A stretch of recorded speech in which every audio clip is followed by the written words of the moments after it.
Hello, and welcome back to Bumblebee, where we're touching down in the years between 476 AD and 1453 BC to check out the top 10 medieval jobs that will make you question everything. Now, obviously, I want to avoid repeats from past videos, but I do want to start off with something that may be somewhat of a familiar career. So we're going to start with chariot riders.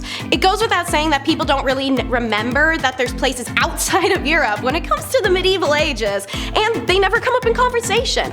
The Byzantine Empire had existed since 395, and it ended when the medieval era did in 1453. And one high-paced, action-packed, yet wildly dangerous job that was flexing the great wealth and progress of the empire was chariot racing, which differed from modern horse racing or even NASCAR racing. You were exposed, the chariots had no backs, and you were standing without any seatbelts or restraints to keep you from flying off. You could be smashed against the stone pillars, dragged to your death behind your own horses. The appeal of racing for the fans appeared to be the same as the modern fans: testosterone, adrenaline, bloodshed, and gambling. Racers, meanwhile, had the potential for a fortune and their freedom. Because that's what made the job suck, its chariot riders weren't free men. And knowing you could win 15 bags of gold, yeah, you're gonna kill any other racer who tries to get in your way, because if you lose, you're just going back to hard labor.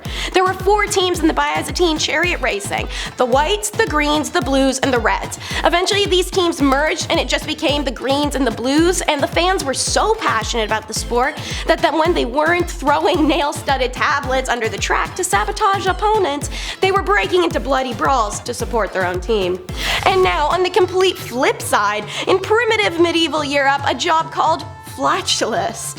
As someone who reads and writes about history all day, every day, I really do have a hard time with how the Europeans got so high and mighty and dubbed everyone else primitive when they literally lived like it was the New Jersey's public landfill and had the humor to match. So yeah, believe it or not, royals would actually employ an individual called a flatulist to entertain crowds by farting. These individuals would pass gas in what they called amusing manners, such as to music or even on certain cues to get big laughs. Irish gas performers were called braghtors instead of flatulists. St. Augustine, of all people, once wrote about flatulists, saying that they possess such a command of their bowels and can break wind continuously at will, so as to produce the effect of singing. As if it couldn't get more weirdly infuriating, some flatulists were actually considered celebrities of their time. One was Roland the Farter, who performed for Henry II's court annually. After several years, Henry rewarded him with 30 acres of land, a giant manor, for his skilled entertainment. Let's hear about how these old ladies would just you're healed. In ancient and medieval Europe, a group of wise women who were mostly elderly would give insight into medical issues primarily concerning the female body that the male counterparts had yet to grasp. And some of these homeopathic healers would actually spit on young ladies 3 times in order to protect them from the evil eye. Talk about a weird job, huh? This custom of spitting opens up a wide subject. Not only is it practiced in the hope of obtaining good fortune for the spittee, but amongst all ages and almost all people, it being considered as an act to safeguard the spitter as well. According to Theocritus, amongst the ancient Greeks and Romans, the most common remedy against an invidious look was spitting. It was hence called despure malum. It is necessary to spit 3 times into the breast of the person who fears fascination. Invidious look and fascination is in reference to the evil eye. Old women were accustomed to avert the evil eye from children by spitting onto their own bosoms. And among the ancient Greeks, where this tradition even came from, it was customary to do the triple spit into your own bosom at the sight of someone with a condition or ailment you wish not to be stricken with. Leprosy, maybe they're a madman, maybe they're struggling with epilepsy. This act was done in defiance of the omen, and spitting is known to be a sign of aversion, bidding it not come into their life as it had to the individual stricken with it. These spitting grannies were some of the first women hunted because they were believed to be evil sorceresses and witches. Because if farting wasn't entertainment, animal eviscerations were. Meet the bear leaders, an unusual historical profession involving exactly what the name describes, literally leading bears from village to village. Bears were mostly used for blood sports like bear baiting, in which packs of dogs were set to fight against the bear. You can imagine how that'd go. Both Henry IV and Elizabeth I were famously fans of that horrific bloodshed, and by the Tudor era, increasing numbers of bear pits or bear gardens were constructed in major cities. Bear leaders allowed villagers to enjoy entertainment of the big city bear baiting fights in the comfort of their own homes. Incidentally, by the 18th century, the term bear leader actually came to refer to a different profession altogether. They were literally tutor and babysitter hybrids who were hired by parents to keep boisterous, young noble sons under control and out of trouble, particularly during the Grand Tour. What's that mean? Taking care of crappy noble child was the same as handling bears. So let me think. Leading bears from city to city making money in the medieval era, or raising a spoiled entitled child in an era where there's no water, washing the snot off their face or the stickiness off their fingers. Bear, I'll take the bear. Can I get some bears over here? Bear, yeah. Here's one that's still a job to this day, adult adoptee. Japan's birth rate is probably worse than that of a nunnery, but they do have the second largest adoption rate, 90% of which is in between two adult Japanese men. This is often because the older man's employee or their pre-existing son-in-law, who could then agree per contract to take the name of his now sister wife, but they can be flexible negotiators in a son search. For example, if the younger man still has a starter pack parents, the older man will happily offer those parents a buyout. If their new hand-picked son is already married, they'll also just adopt his wife as part of the package deal. Like most hardcore Japanese business practices, this weird form of feudal meritocracy can be traced back to the age of medieval samurai. For centuries, Japanese nobles would seek out competent young men to audition for who wants to be the next clan heir. And nowadays, major companies like Mitsubishi, Toyota, and Canon have actually been handed over to former CEOs' adopted children. The practice of using adoption to pick the next paterfamilias was also popular with the ancient Roman nobility. An example being the first proper emperor, Augustus aka Octavian. He was only a distant relative of Julius Caesar until he was adopted in the dead dictator's will to continue the hostile takeover of Rome. But the European practice of adult adoption existed and then was wiped out by the new feudal nobility during the medieval ages. Not because they wanted to create a more competitive market for baby orphans. After all, how would the church get its free labor if not by people dropping them off on their steps?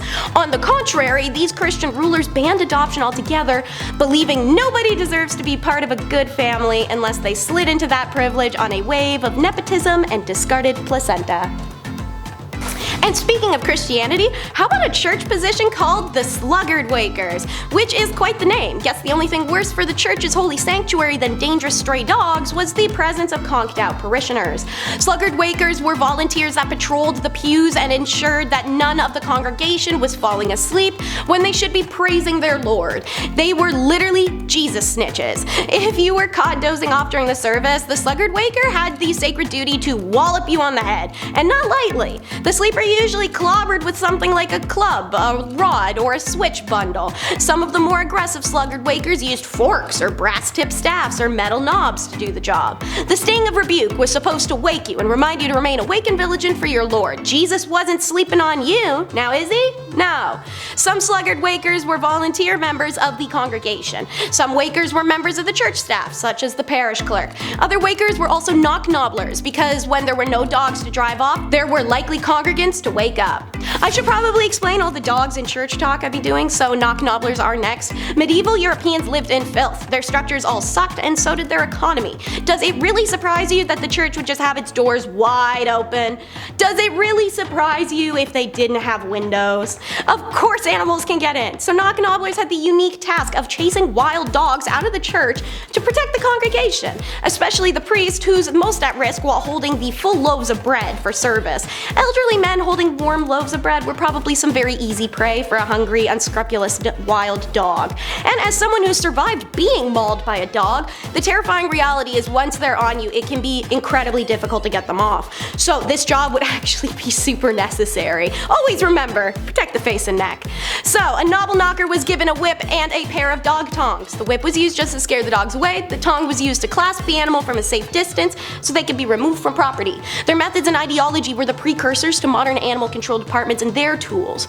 Knock-nobblers didn't stop there though. If wild dogs weren't running around, they would instead turn their attention to unruly and disobedient children. If scolding didn't work, the knock-nobbler would remove the child from service too.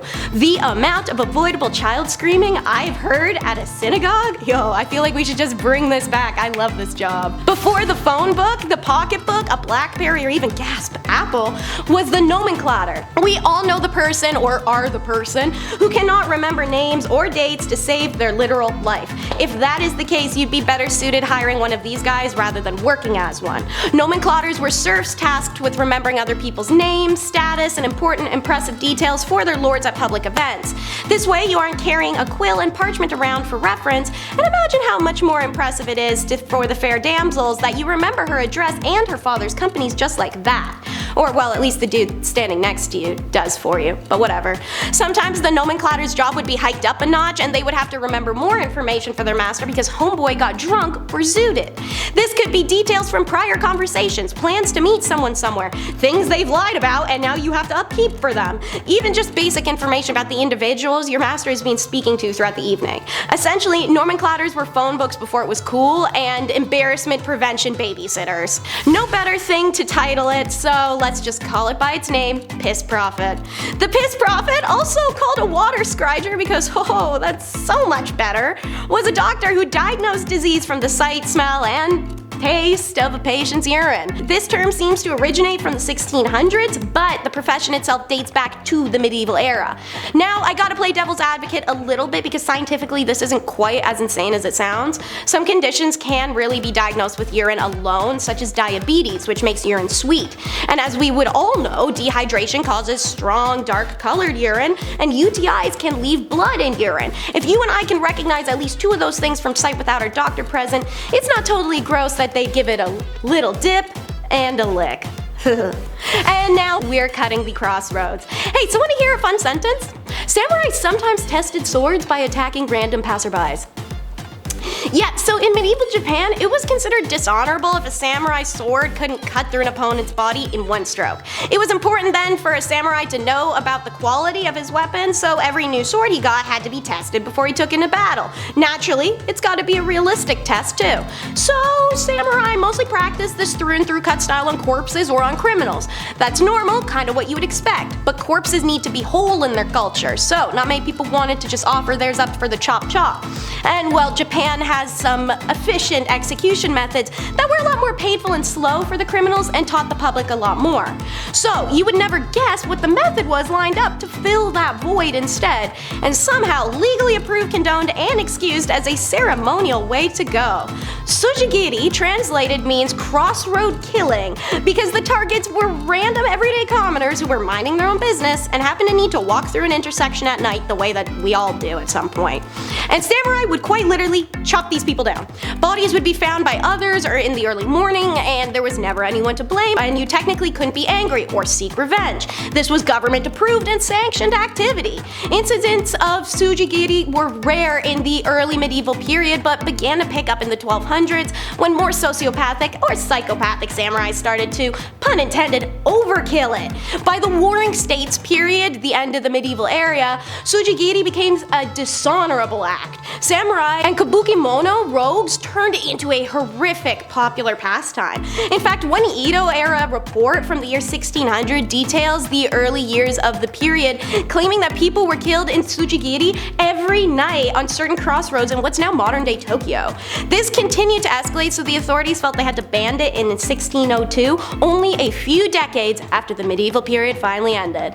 Alright, thank you so much for tuning in. I hope you enjoyed. Be sure to like and subscribe for more Bumblebee content, and comment down below what type of archaic jobs you think were the worst.